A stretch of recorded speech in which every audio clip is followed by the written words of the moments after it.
And we are back. Welcome to Game Week 2 of FPL in the Premier League. This is my squad as things stand going into Game Week 2 with no current transfers made. However, I am going to make one transfer over the course of this video. But just to let you know, as things stand, we are on 70 points off the back of Week 1.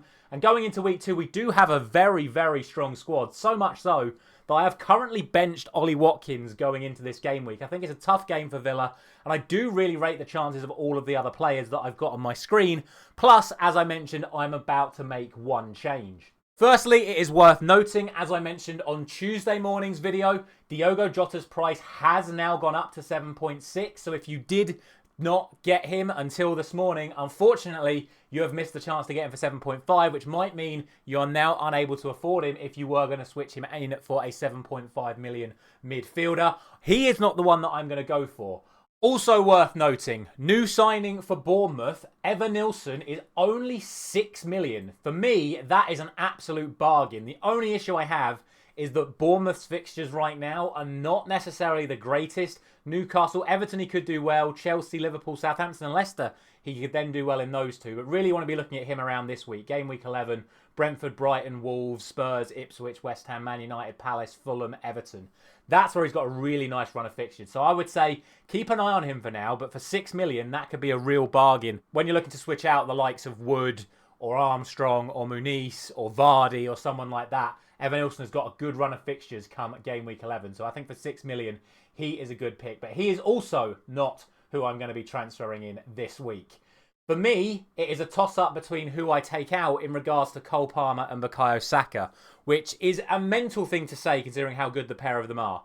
The only reason I would potentially change Cole Palmer is because reports this morning are suggesting that he could have picked up a hamstring injury, which could mean he misses the game against Wolves, but then he'll be back for next week.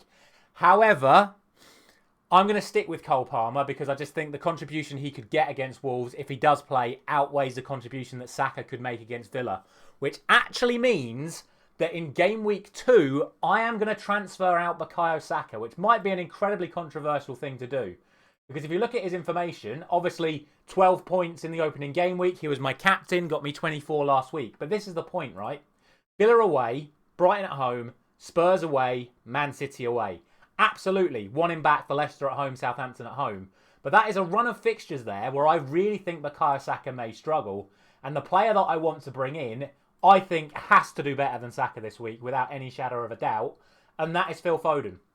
Came on at half-time in the last game. Ipswich at home, West Ham away, Brentford at home, Arsenal at home. I would much rather have Phil Foden for the next 4 game weeks over Bukayo Saka.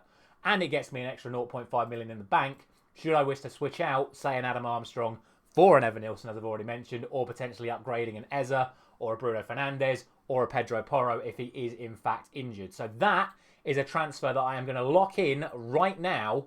And then my team for this week will be as followed. I'm going to make Foden captain. It's going to be Raya in goal because it's always going to be Raya in goal. A back 3 of Porro, Robinson and Trent Alexander-Arnold. Then a midfield 5 of Palmer, Eze, Smith Rowe, Bruno Fernandes and captain Phil Foden with Adam Armstrong and Alexander Isak up front. If Palmer doesn't play due to the hamstring injury, then Watkins comes in anyway. I don't even have to worry about that decision. But let me know your thoughts down in the comment section on that. That is what I'm going to be looking to do with my team for game week 2. As for Dave's team, it's going to be exactly as it was before. Like I said, I'm going to make the experiment regarding the 5 transfers with Dave's team. So it's still going to be Sanchez in goal. That could be an issue because Jorgensen got a clean sheet last night for Chelsea. It's still going to be Quansah at the back. He's another one that's had a price change. He's actually gone down 0.5 because loads of people have transferred him out because they're now expecting it to be Konate going forward. I'm still going to include him for this week because that's the whole point. This is, let's pick this team. Let's see how it does for the first 5 weeks. So I'm going to leave him in because I think he's got a better chance than Cucurella or Mikalenko to get points if he does play. Castagna, again, might not play. It was Tete, should I say, who played at right back against Man United. So Castagna could also be a risk with Martinez at the back as well.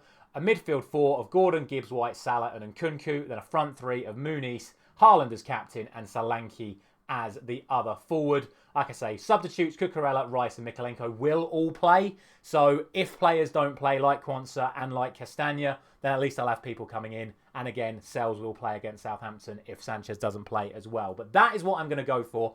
And also in Dave's team, I'm just going to do it. I'm going to triple captain Haaland. I'm actually going to do it. I'm going to triple captain him this early on. FPL have made a point of saying there's not going to be many double game weeks this week. And why not take this gamble early on in the season? I say it all the time. If you're going to make mistakes on FPL, make them now. Don't make them in the last 5 weeks. It's why I've taken Saka out of my main team. It's why I'm triple captaining Haaland in Dave's team. Take the gambles at an early point in the season because then you still have time to claw it back. That's what I'm going to do for this week. Before we go, if you haven't done so already, make sure to check out my FPL challenge squads. I've done one on each account as well, so make sure you get yourselves involved in that. Thank you very much for watching. Let me know your teams down in the comment section below. I'll see you very soon.